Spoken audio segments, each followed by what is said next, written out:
My mother took us, she had 4 children, and she went to the movies once a week, and our treat was once a month. So we went to see a movie with Mum on the Friday night, once a month, and that was our big treat.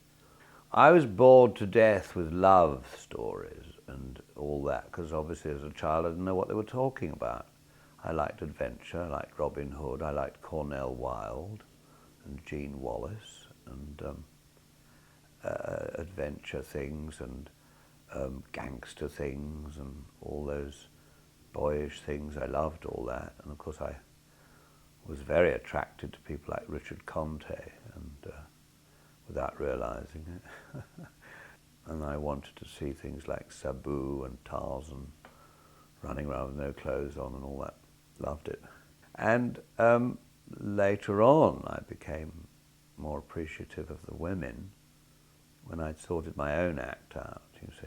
When I moved into Notting Hill Gate, there was the Electric Cinema and the Classic Cinema, and they would show old Mae West movies and Jean Harlow and all the great screen sirens, and I loved tap dancing. I mean, I was mad about all the Fred and Ginger. This great Texan politician pointed out one day in one of her big rallying speeches that, you know, Ginger Rogers did everything that Fred Astaire did, and she did it backwards in high heels. And that struck me as a wonderful observation, and it's true, of course. Well, I went to tap dancing classes when I was 8 with an English, now big star, Barbara Windsor.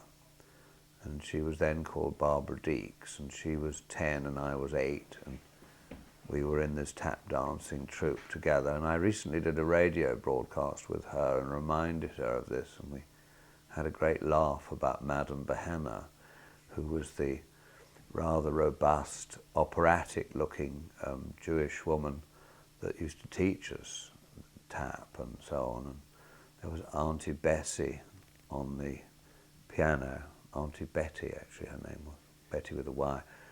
And she had this wonderful technique, champagne playing. Her playing was wonderful.